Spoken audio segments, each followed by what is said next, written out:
नमस्कार, मैं हूं आशुतोष त्रिपाठी और पंजाब केसरी नवोदय टाइम्स में आपका स्वागत है। आज अंतरराष्ट्रीय महिला दिवस है। पूरी दुनिया में महिलाओं की बात की जा रही है। महिला समाज किस तरह से मजबूत हो, समृद्ध हो, सुदृढ़ हो, इसको लेकर आवश्यकताएं और दरकार जताई जा रही हैं। लेकिन अगर बात करें भारतीय परिवेश की, भारतीय समाज की, तो नारी हमेशा से यहाँ पर शक्तिशाली रही है। नारी तो नारायणी, ये हमारा ही दिया हुआ स्लोगन है जो दुनिया भर में नारी शक्ति की मजबूती को दर्शाता है। लेकिन फिर भी जब अंतरराष्ट्रीय महिला दिवस है तो बात जरूर की जानी चाहिए कि नारी आज कहां है और किन स्थितियों में है, किस तरह की आवश्यकताएं और हैं जो नारी को मजबूत करेंगी, नारी समाज को मजबूत करेंगी। इसी विषय पे बात करने के लिए हमारे साथ आज दो शख्सियत जुड़ रही हैं, जिनमें एक है तृप्ति पांडे जी। जी हाँ, कला और साहित्य में जिस तरीके से इनका नाम है, इन्होंने वर्षों अपना पूरा जीवन एक तरीके से समर्पित किया है कला और साहित्य को। लिखती हैं, पढ़ती हैं और कला से इनका काफी लगाव है। दूसरी शख्सियत हमारे संग है अविनाश त्रिपाठी जी। जी हाँ, ये भी फिल्म मेकर हैं, प्रोड्यूसर हैं और कई तरीके के विधाओं में पारंगत हैं। मतलब कहना चाहिए कि ये गीत भी लिखते हैं तो लेख भी लिखते हैं और कहीं ना कहीं इनके नाम से बॉलीवुड में अब चीजें बड़ी तेजी से आगे बढ़ रही हैं। तो हम स्वागत करते हैं सबसे पहले तृप्ति पांडे जी। नमस्कार, आपका बहुत बहुत स्वागत है। नमस्कार। नमस्कार जी जी। अविनाश त्रिपाठी जी, आपका भी बहुत बहुत स्वागत है। बहुत बहुत धन्यवाद त्रिपाठी जी। जी, बात शुरू करते हैं महिला समाज से, लेडीज फर्स्ट। और तृप्ति पांडे जी से हम पहला सवाल करेंगे। तृप्ति जी, आपका नाम जो है वो अपने आप में ही बहुत संपूर्णता लिए हुए है। जब तक तृप्ति नहीं होती, चाहे वो कला हो, खेल हो या कोई भी क्षेत्र हो, आदमी संतुष्ट नहीं होता, तृप्ति होना जरूरी है। तो तृप्ति जी, सबसे पहले कला के क्षेत्र से, जिस तरह से आप कला के क्षेत्र में एक तरीके से पारखी नजर रखती हैं, तमाम लोगों को आपने कला के क्षेत्र में चुना है और शीर्ष तक पहुंचा दिया है, जिसमें बहुत बड़े बड़े नाम हैं। चाहे वो हम बहुत पहले की बात करें तो गुलाबो सपेरा हो या फिर और भी बहुत बड़े बड़े कलाकार। आपसे मैं जानना चाहूंगा, कला क्षेत्र में, साहित्य क्षेत्र में, लेखन के क्षेत्र में और विविध क्षेत्रों में महिलाओं की स्थिति भारत के परिवेश में क्या है? देखिए, स्थिति वैसे इस समय मैं सोचूंगी कि आशाजनक तो है ही है। और खास तौर से वो महिलाएं जो कि शास्त्रीय संगीत या नृत्य और वैसे चीजों में थी, और उस समय भी जब आप सोचिए मंदिरों की बात थी या नायिका का चरित्र था पहले, उसको बाद में आते आते कहीं सांस्कृतिक परिवेश में परिवर्तन हुआ और लोगों को लगने लगा कि ये सब लड़कियों के लिए नहीं है, या ये उन्हीं के लिए है जो कि पेशेवर हैं और जिन्हें अच्छा नहीं समझा जाता। आपको नाचने गाने का शौक है, बड़ा बेकार माना जाता था। और ऐसे में जब कुछ ऐसा हुआ कि जब भारत आजाद हुआ और जितनी भी ये बहुत सारी गायिकाएं ऐसी थी जो कोर्ट सिंगर सी थी, और जब उन्हें मंच मिला तो उनको बहुत इज्जत भी मिली। और ऐसा नहीं था कि कोर्ट सिंगर्स होने के बाद उन्हें इज्जत नहीं थी, क्योंकि आप देखिए अल्लाह जलाईबाई का मसला। अल्लाह जलाईबाई जो थी वो महाराजा गंगा सिंह के उस दरबार में गायिका थी, तो गंगा सिंह जी ने उनको पहचाना और वो गई तो थी वहां गुणीजन खाने में डांस करने के लिए, और एक जगह उन्होंने कहीं गाया, एक छोटी लड़की ने। तो वो ये बातें मुझे अल्लाह जलाईबाई ने खुद बताई और उन्हें बाद में मैंने प्रोग्राम में पेश किया। ये बड़ी इंटरेस्टिंग बातें बताऊंगी आपको। तो वो जो थी, उन्हें जो गंगा सिंह जी ने राजराशा दिया, वो दरबारी गायिका होने के साथ साथ जब किंग एडवर्ड आए थे बीकानेर, तो उन्होंने तब भी बड़े मुझे फक्र से बताया था कि उन्होंने दरबार में गाया।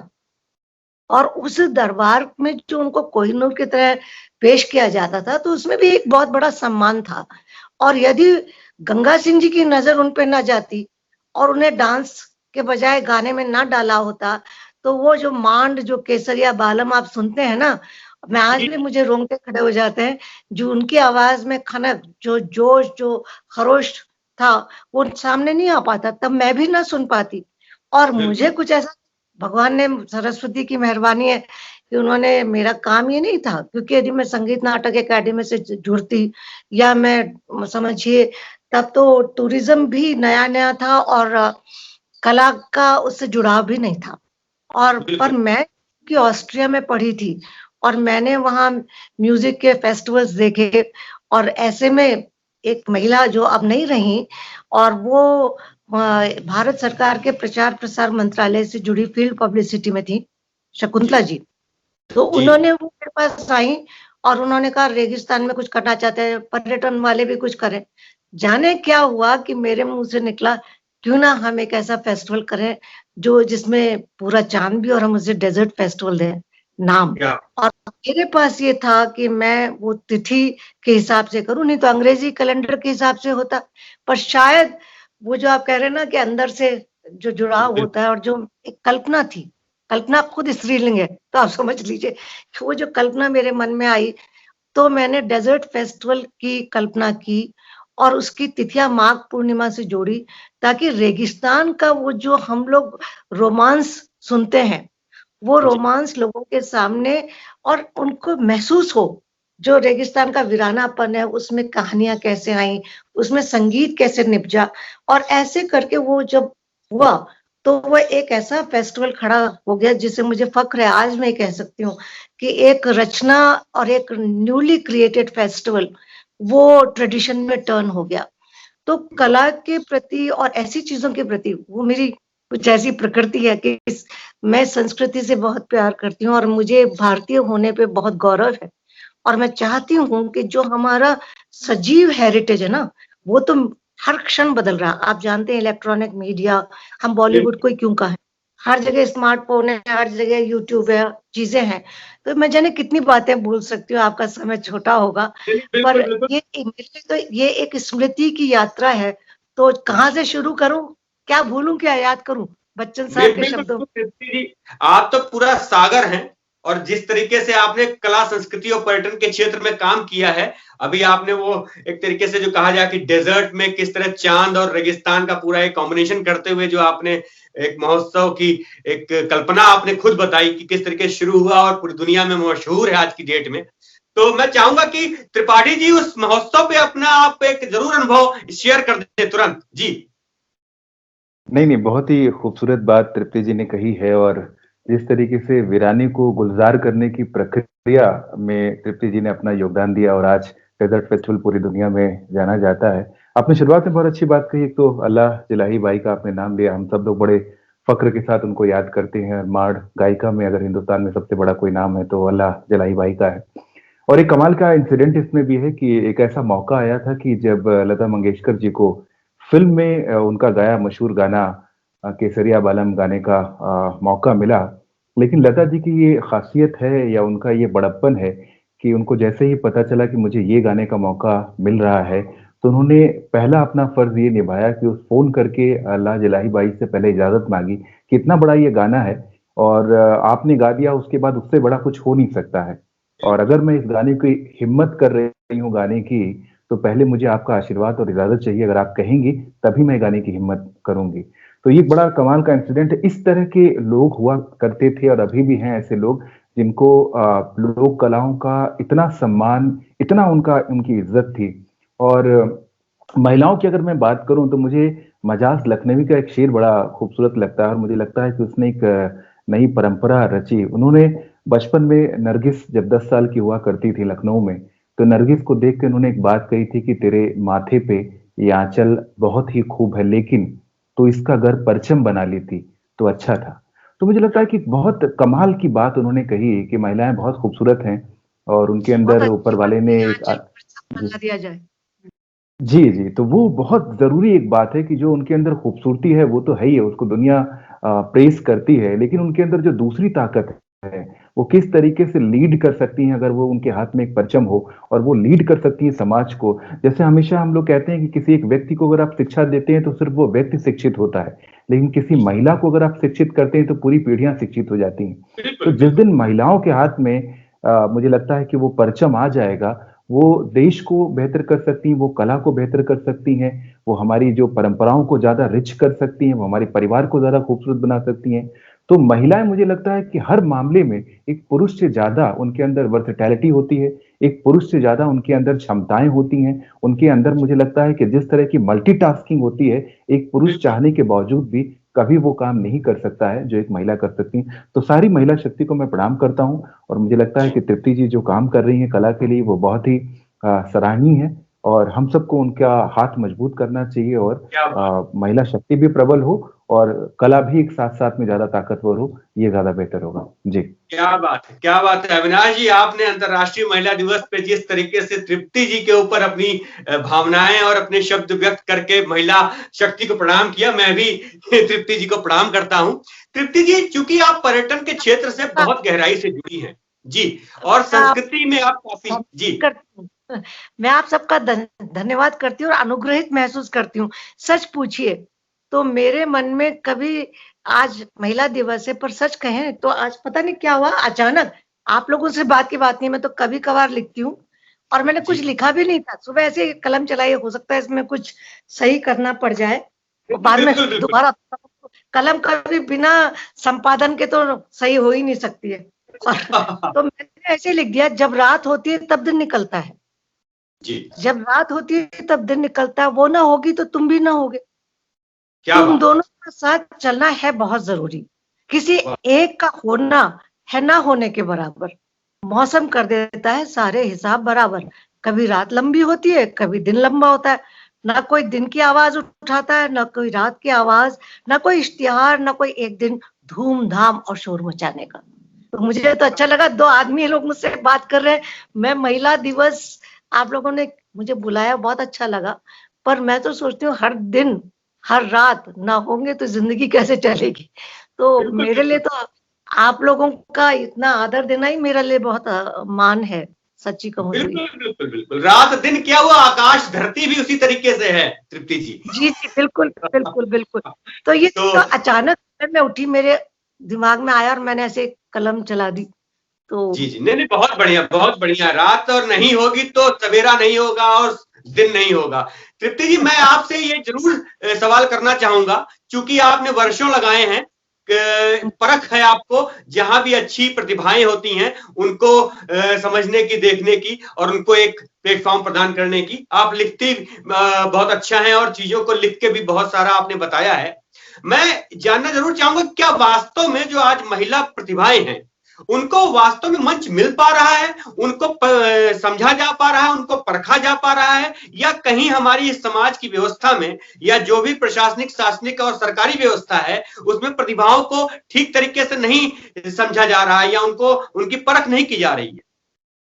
देखिए, मैं ये सोचती हूँ कि सच पूछिए तो संस्कृति और मंच दोनों को राज्याश्रय की बहुत आवश्यकता होती है, और दोनों का होना हमारे जीवन का खुशगवार होना बहुत जरूरी है, क्योंकि यदि जीवन में कुछ क्षण आनंद और मनोरंजन के नहीं होंगे ना, तो कोरोना जैसा दुख भी लोगों को झेलना मुश्किल हो जाएगा, क्योंकि वो कष्ट झेलने मुश्किल हो जाएंगे। और ये स्वभावगत है आदमी का कि वो गुनगुनाए और अच्छा, उसे अच्छी ताल मिले तो नाचे उसको। पर ऐसे में कुछ व्यवस्थाएं ऐसी हैं जिसमें जब राज्याश्रय होता था तब काफी लोग पनपे, हाँ, पर जो संगीत और कला और मंच, और खास तौर से अभी मैंने हाल में, मैं दिल्ली में थी, वो रमा जी ने नाटक किया था काफका का गिरफ्तारी, तो मैं उसको पेश कर रही थी। तो वो जब मैं उसको प्रस्तुत कर रही थी तो मेरा यही कहना था कि अब जो ये बड़ा जरूरी है कि राज्याश्रय होना, नहीं तो लोग टिकट की जगह पिज्जा खरीदना उनको आसान होता है थिएटर के टिकट की जगह। और दूसरा ये कि सरकार की ओर से ये होगा, जो मैं सोचती हूँ कि मंचन के अवसर, ट्रेनिंग के अवसर, और अब मुझे लगता है कि हम जब बच्चे होते हैं तो शास्त्रीय संगीत और नृत्य को तो फिर भी दिशा थोड़ी बहुत तो मिल ही गई है, उसमें फिर ये कि हमारी संख्या इतनी ज्यादा है कि नौकरी नहीं मिलती तो मंच मिलना भी लोगों के लिए मारामारी होती है। पर दो चीजें, जो लोक संस्कृति की कलाएं हैं उसमें थोड़ी सी मुश्किल इसलिए आती है कि वो जातिगत कलाएं हैं, है ना, और वो जातियां, उसमें बहुत लोग हैं, अब उसमें कितने लोगों को कैसे मौका मिले। कुछ हैं जो बहुत होशियार हैं, हुनर वाले हैं, और कहिए तो स्मार्ट है, तो स्मार्ट होने से उनको अवसर ज्यादा मिल जाते हैं।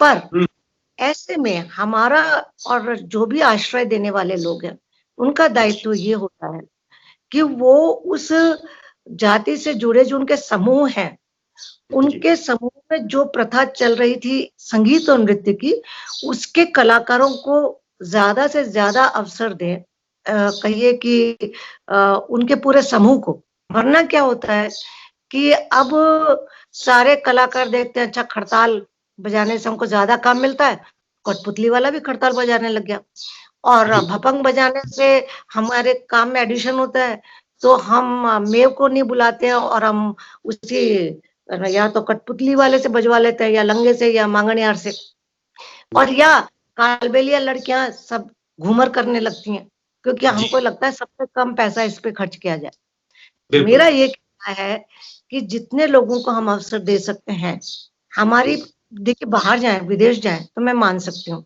कि भाई आपको मल्टीपर्पज आर्टिस्ट चाहिए, इतने टिकट नहीं मिलते हैं, लोगों की फाइनेंशियल स्थिति कम होती है, बट यही क्लासिकल के लिए भी है कि आप रिकॉर्डेड साउंड ट्रैक पे क्यों डांस करते हैं। स्कूलों से मैं कहती हूँ, जब मुझे जज बनाते हैं कि आप मेरी बहन के गाने पे डांस करें, मुझे बहुत अच्छा लगता है, पर रिकॉर्ड करके क्यों करते हैं? आप सबको झाए जो म्यूजिक अच्छा लगता है ना साउंड ट्रैक्स का, पर फिर बैकग्राउंड सिंगिंग कैसे आएगी, लड़कियां गाएंगी कैसे? और हमारे लिए जब हम डांस करते थे कॉलेज में, तो एक म्यूजिक पिट होता था जिसमें ढोलक वाला अलग, लड़कियां गाने की लड़कियां अलग, तो लड़कियों को गाने का अवसर भी मिलता था। तो आप है ना, आप किसी भी स्कूल में प्रोग्राम में जाइए, चाहे सरकारी स्कूल, प्राइवेट स्कूल, सबके पास डीजे वाला साउंड ट्रैक सिस्टम। आप राजाश्रय से मेरा ये कहना है कि भाई जितना अच्छा, थोड़ा पैसा, हर चीज में आप अपनी गणित नहीं देख सकते हैं कि किससे क्या फायदा है। ये भी एक स्किल ओरिएंटेड जॉब है, और ये कि आपने अभी नहीं दी और इसको चांस नहीं दिया, तो लोग तो जब हमारे फेस्टिवल शुरू हुए ना, तो इतने कलाकारों को चांस मिला कि उसी जगह में जहाँ संगीत, नाटक एकेडमी वगैरह 5-7 कलाकारों को लेके चलते थे किसी अंतरराष्ट्रीय स्तर पे कार्यक्रम के लिए। अब आपने उनके स्थल पे यदि कार्यक्रम दे दिया, तो बहुत देर अपने गांव से आ गए, ढाणी से आ गए, और ऐसी एक कलाकार गुलाबी, जिसे आप लोग गुलाबों के बतौर जानते हैं, उसका ऐसे अचानक मिल जाना, और उसका मुझे और मेरे सहयोगी हिम्मत सिंह जी का उसको बुलाना और देखना जो भी था, वो एक ऐसा मौका आया कि पूरी कालबेलिया लोगों की जीवनी ही बदल गई। अब आप ये देखिए, कहाँ से शुरू करूं, वही बात है कि किधर से याद करूं, किधर से। नहीं, महिला दिवस पे आपके मतलब विचार हम लोग सुन रहे हैं, यह अपने आप में बहुत ही अच्छी बात है, क्योंकि जिस तरीके से आपका अनुभव है, आप एक महिला समाज की एक कहा जाए प्रतिबिंब है, उसका एक प्रतिनिधित्व करती हैं। जिस तरीके से आपने वर्षों लगाए हैं, आपके विचार सुनना आज के दिन ठीक है, वैसे तो हम कभी भी आपसे बात करके सुन सकते हैं, अवसर विशेष पर आपसे बात करके बहुत अच्छा लगा। हम अविनाश जी आपसे जानना चाहेंगे, क्योंकि आप फिल्मी दुनिया में बहुत ही गहराई से जुड़े हुए हैं और कई विधाओं में आप काम कर रहे हैं, महिला समाज और फिल्म दोनों में किस तरीके से क्या पाते हैं? क्योंकि बहुत सारी चीजें आज की डेट में चल रही हैं, कला और फिल्म कहीं अलग नहीं है, लेकिन एक तरीके से कहा जाए दोनों का अपना एक स्तर अलग है, दोनों का काम करने का ढंग अलग है। बिना कला के फिल्म नहीं है, और फिल्म जो है बिना कलाकार के होती नहीं है। तो महिला समाज और फिल्मों की दुनिया, इस पर कुछ आप जरूर संक्षिप्त में बोले। जी त्रिपाठी जी, बहुत अच्छा सवाल आपने किया। देखिए, कला मुझे लगता है कि अम्ब्रेला टर्म है, सब कुछ कला के अंदर आता है। नृत्य भी कला का हिस्सा है, सिनेमा भी कला का हिस्सा है, म्यूजिक भी कला का हिस्सा है, और सिनेमा मुझे लगता है one of the finest art form है, क्योंकि एक ऐसी कला है जिसमें दुनिया की सारी कलाएं मिक्स हो जाती हैं, उसमें जाके ब्लेंड हो जाती हैं, चाहे वो म्यूजिक हो, पोइट्री हो, स्टोरी हो, एक्टिंग हो। तो एक तो बहुत पावरफुल मीडियम है। दूसरे, आपने कहा कि क्या महिलाओं की नजर से क्या परिवर्तन आए, क्या चेंज आए, कला में क्या चल रहा है, तो मुझे लगा उसमें भी बहुत परिवर्तन भी आए हैं। बहुत सारी चीज सुधार के लेवल पे भी अगर मैं कहूँ तो वो आई है। कहानी के लेवल पे भी बहुत अलग मैं कहूंगा कि दृष्टिकोण बदला है। मैं अभी कुछ वक्त पहले, मैं चूंकि सिनेमा पढ़ाता भी रहा हूँ, तो मैं बच्चों को भी पढ़ाता था। उसमें साहब बीबी और गुलाम मैंने कई बार बच्चों को देखा ही। उसमें भी जिस तरह का मीना कुमारी का कैरेक्टर है, और उसमें वो रहमान साहब के साथ उनके पैरों को पड़ते हुए वो कहती हैं कि न जाओ सैया छोड़ा के भैया। तो एक वो दौर है जहां पर उनका पति किसी वैश्या के पास जा रहा है और पत्नी बकायदा उसका पैर छूकर उसे उसे मना कर रही है, उसे निवेदन कर रही है कि मैं हूँ, मुझे छोड़कर मत जाओ किसी वैश्या के पास। और दूसरा एक दौर धीरे धीरे आपको देखने को मिला जहाँ क्वीन जैसी फिल्म बनी, जहाँ पे एक महिला और हनीमून के लिए वो अकेले ही निकल जाती है, उसको किसी पुरुष की आवश्यकता नहीं है। उसको लगता है कि अपनी जिंदगी में खुश रहने के लिए मैं अकेले काफी हूँ, मुझे किसी और सहारे की आवश्यकता नहीं है। तो जो परसेप्शन है सिनेमा का वो बहुत तेजी से चेंज हुआ है और महिलाएं बहुत तेजी से आत्मनिर्भर होकर सिनेमा की मुख्य धारा का, मुझे लगता है कि परचम थामते हुए बहुत तेजी से आगे बढ़ी हैं। तो ये एक बहुत अच्छा परिवर्तन मुझे दिखाई दिया है, तो मैं बहुत अप्रिशिएट करता हूँ। और तृप्ति जी ने बहुत अच्छी कविता कही, तो चूंकि मैं भी थोड़ा बहुत लिखने का शौक रखता हूँ, सिनेमा में भी लिखता हूँ। सुनाए, और आपके सुनाने के साथ ही हम विराम देंगे। बिल्कुल सुनाइए आप जी। तो बहुत दो छोटी सी कविता है जो महिलाओं को डेडिकेटेड, स्पेशली तृप्ति जी आज हैं, और मुझे लगता है कि राजस्थान के अगर हम कल्चरल के कैनवस की अगर हम बात करें तो एक ऐसा शख्स जिसने बुनियाद की पत्थर की तरीके से गढ़कर बहुत सारी मजबूत इमारत को बनाने में और उनको बुलंद करने में बहुत महत्वपूर्ण भूमिका निभाई है, उसमें तृप्ति जी हैं। तो मेरी ये जो कविता है मैं तृप्ति जी को डेडिकेट करना चाहूंगा। और मैंने महिलाओं के लिए लिखा है कि दिन भर टूटती खटती जब थकन के सहरा में मजरूह गिर जाती है, तब उसके सिरहाने दो इश्क भरे बोल बोल देता हूँ और वो फिर जिंदा हो जाती है। आखिर कितना आसान है, आखिर कितना आसान है एक औरत को जिंदा करना। तो ये हम देखते हैं कि अगर एक औरत है, उसको आप प्यार से सिर्फ अगर आप कुछ शब्द बोल देते हैं तो पूरी तरीके से जो है वो ताजा दम हो जाती है, जिंदा हो जाती है।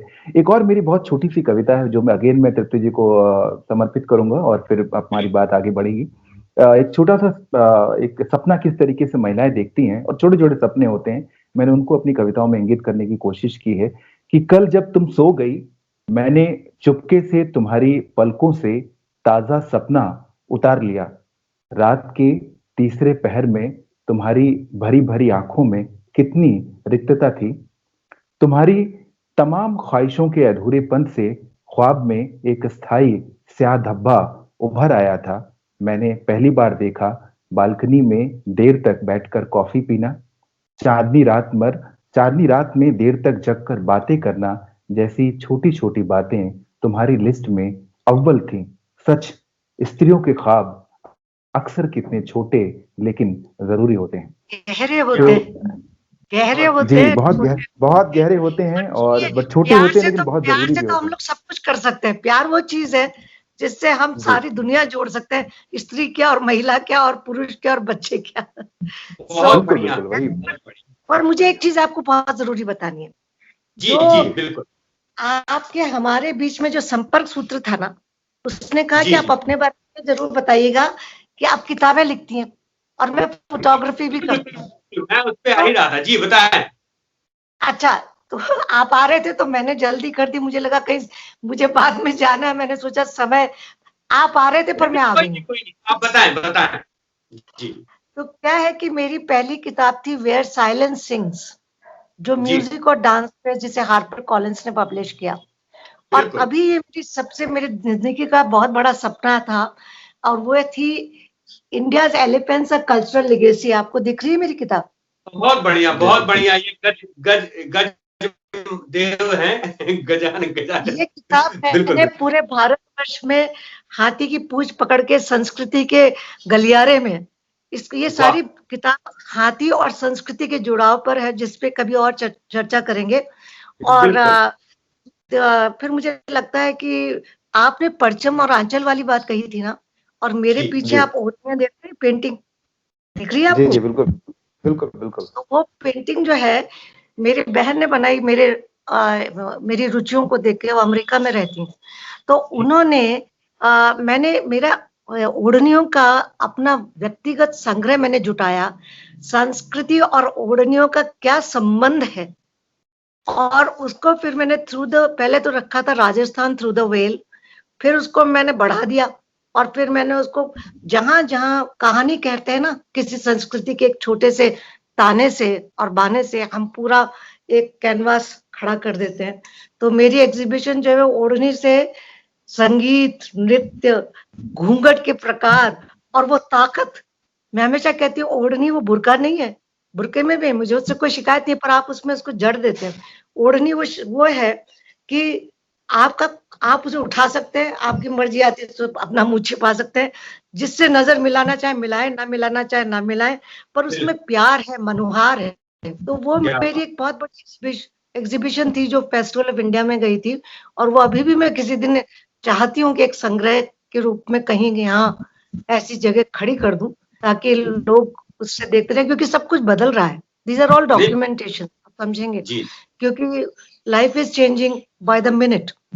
तो अपने को यदि ये जो परंपराएं हैं हम बताएंगे नहीं तो मात्र वो रह जाएगा designers item tie and dye, पर बंदेज में कितनी सोच बहुत अच्छी है ना, कितनी चीजें बंदेज से बंधती हैं, प्यार, मोहब्बत, शिल्प, अनुराग, परंपराएं। इट शुड नॉट बी, मतलब ऐसा नहीं होना चाहिए कि चीजें एक दूसरे से अलग रहे। जैसे कि हम स्त्री या पुरुष की चर्चा करते हैं तो वो क्राफ्ट भी ये वाले, जैसे आप कलाकारों की कह रहे हैं ना, कलाकार ओढ़नियों से संबंधित गाने गाते हैं, और फिर मैंने ढोलनियों को अपनी एग्जीबिशन का हिस्सा बनाया था बजाय किसी रिकॉर्डेड म्यूजिक डालने के लिए। और अपनी किताब में खादी की बुक जब प्रेजेंट हुई, हर बार मैंने किसी आर्टिस्ट को लिया जो कि गज वंदना है, गणपति वंदना, और जो गज चाल है, गजगत भी है कथक में, तो वो सब लिया। तो कभी शोभना नारायण जी ने करे मेरे लिए इनॉग्रेशन में डांस, और कभी एक बॉम्बे में किसी भरतनाट्यम वाले ने किया, बेंगलोर में कुचिपुड़ी वालों ने किया, ओडिसी वालों ने किया। तो इसलिए मतलब मेरा मतलब है कि मैं सबको, ये सारी चीजें जो हमारी संस्कृति की हैं वो सब एक साथ, एक महज एक सिर्फ वस्त्र सिर्फ किसी दीवार के सहारे ना टंगा रहे, पर वो कुछ आपको समझा जाए, संस्कृति की कुछ संवेदनाएं। ये सांस्कृतिक सोच है आपकी, आप सांस्कृतिक महिला हैं और कहीं ना कहीं कला की देवी हैं आप, और आपकी सोच भी देवी तो सरस्वती हैं, हम तो अनुरागी हैं देवी के। कला की देवी हैं आप, और क्योंकि कला को आप समझती हैं और कला को परखती हैं, कला के लिए समर्पित हैं, कला की देवी हैं आप। लेडीज फर्स्ट था, आपने अपनी बात शुरू की थी, अब जेंट लास्ट। तो मैं चाहूंगा अब दिन आएंगे, रात खत्म के दिन आएंगे। नहीं, मैं चाहूंगा कि अब अंत मैं अविनाश जी की बात से करूं। अविनाश जी, आप चूंकि अभी आपने जिस तरीके से बात की, तृप्ति जी ने जिस तरीके से बात की, कहीं ना कहीं एक चीज समझ में आई कि महिला समाज बदल रहा है, मजबूत हो रहा है, लेकिन जो एक चीज है, जो आधार है, वो हमेशा रहेगा और हमेशा बरकरार रहेगा, वो है प्यार की मूरत। महिला मतलब प्यार की मूरत, चाहे वो किसी भी रूप में हो, वो प्यार की मूरत होती है। चाहे वो पत्नी हो, माँ हो, बेटी हो, बहन हो, वो प्यार की मूरत होती है। मैं चाहूंगा कि बस इसी प्यार की मूरत पे अपनी आप जी, चाहे कोई रिश्ता ना भी हो फिर भी वो प्यार की मूरत है, और फिर वो श्रद्धा की भी सूरत है। बिल्कुल बिल्कुल, प्यार की मूरत और श्रद्धा की सूरत, इसी पे आप अपने शब्द देते हुए अविनाश जी इस चर्चा को हम विराम देंगे। अविनाश जी। नहीं, बहुत अच्छी बात। एक तो तृप्ति जी ने बात कही कि किस तरीके से ओढ़नियों का एक संसार होता है, और ओढ़नियां सिर्फ आपके सौंदर्य को ढकने का काम नहीं करती, वो एक तरीके से आपके हाथ में एक अधिकार भी देखती है कि मैं किसको देखना चाहती हूँ, किसको नहीं देखना चाहती, कब मैं चाहती हूँ कि मेरा घूंघट उठाया जाए, कब मैं चाहती हूँ कि मेरा घूंघट ना उठाया जाए। तो ये अधिकार सबसे, जो मुझे लगता है कि भारतीय समाज में जिस तरीके से महिलाओं को ये अधिकार मिला, वो एक बहुत प्रशंसनीय बात रही है। और उस पर जिस तरह का कार्य तृप्ति जी कर रही हैं, और हमारे मुझे लगता है कि जो बहुत ही गौरवपूर्ण हमारा इतिहास और विरासत रहा है, कला का जो इतिहास रहा है, उसको आज भी अक्षुण्ण करके उसको आगे बढ़ाने का काम कर रही हैं, तो बहुत प्रशंसनीय काम है। महिला के बारे में आपने कहा कि वो प्रेम की एक मूरत होती है। मुझे लगता है कि प्रेम त्याग का अगर कोई सबसे बड़ा सजीव कोई शख्स है तो वो महिला होती है, और वो कहीं भी हो, वो चाहे वो एडमिनिस्ट्रेशन में हो, चाहे वो पॉलिटिशियन में हो, लेकिन किसी भी पद से एक महिला को नहीं निकाल के देखा जा सकता है।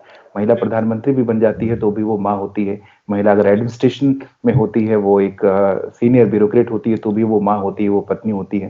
तो ये पक्ष उसको ज्यादा प्रबल करता है, क्योंकि वो किसी भी चीज को जब देखती है तो वो ज्यादा संवेदनशीलता के साथ देखती है। पुरुष के अंदर शायद वो संवेदनशीलता कभी नहीं हो सकती जो एक महिला के अंदर होती है। तो मुझे लगता है वो ज्यादा अच्छा प्रशासक भी ज्यादा अच्छा महिला हो सकती है। एक कलाकार तो डेफिनेटली वो होती है, क्योंकि उसका जो जो दिल होता है, उसकी जो मन की मिट्टी होती है, वो बहुत गीली होती है। तो वो हर काम में ज्यादा सक्षम है, ज्यादा बेहतर है। तो सारी महिलाओं को आज के दिन पे प्रणाम, और वो अपनी क्षमताओं को इसी तरीके से दुनिया के सामने जो है वो लाते रहें, और उनकी, मुझे लगता है कि रोशनी से हम जैसे लोग ज्यादा प्रकाशित हों, ज्यादा रोशन हो, ये हमारे लिए सौभाग्य होगा। जी, हम इस जीवन के साथी हैं, साझा साथी। हम लोग दौड़ भाग में नहीं है किस कौन जीता कौन हारा, साथ चलेंगे तो बढ़िया बात। बिल्कुल, मैं तो ये कहूंगा साथ चलें, लेकिन जो रोशनी फेंकने का काम है वो आप करें, रोशनी जो लेने का काम है वो हमें मिले, ये ज्यादा बेहतर होगा। साथ चलें। ये तो लगता है कि आपकी पत्नी यदि है आपके आपके इर्द गिर्द, या आपके जीवन में आने वाली नहीं आने वाली इतना मैं नहीं जानती, पर आप जो भी है वो तो बड़ी सौभाग्यशाली है। और आपकी बहनें भाई जो भी हैं, और जो आपकी महिला मित्र, मेरा एक और कहना है, महिला मित्रों को भी उतनी ही श्रद्धा मिलनी चाहिए, क्योंकि उनके साथ कोई रिश्ता नहीं होता तो फिर आप उनको कुछ समझते नहीं, जाने सब कुछ देख लेते हैं आप उसमें, पर मित्र तो मित्र होता है, उसका कोई जेंडर नहीं होता, मित्र मित्र। बिल्कुल बिल्कुल, जिस तरह पुरुष मित्र होते हैं वैसे ही महिला मित्र। बिल्कुल जी जी, जो आपकी बात में वाकई बहुत दम है, और कहीं ना कहीं संवेदनाएं बहुत हैं कि महिला मित्र, चाहे रिश्ता कोई ना हो, मित्रता अपने आप में बड़ा रिश्ता है। चाहे वो महिला हो चाहे पुरुष हो, मित्रता अपने आप में बड़ा रिश्ता है। सबसे बड़ा रिश्ता मैं समझता हूँ मित्रता है, और हर रिश्ते में मित्रता होनी चाहिए, मेरा तो ये मानना है। एक लाइन इसमें बस ऐड में करना चाहूंगा जी। आपने मुझसे बात की, पंजाब केसरी से बात की, नवोदय टाइम्स से बात की। अविनाश जी, आपने अपना वक्त दिया, आप दोनों का बहुत बहुत धन्यवाद। नमस्कार। बहुत बहुत धन्यवाद, नमस्कार। और आप सबको बहुत बहुत शुभकामनाएं, और बस खुशियां ही खुशियां रहे सबकी जिंदगी में, और सब स्वस्थ रहें, स्टे फ्री। और आपके माध्यम से महिलाओं, इससे वैक्सीन से डरना मत, लगवा लेना जरूर से, जो लगवाने की लाइन में है। ठीक है, बहुत नमस्कार। धन्यवाद।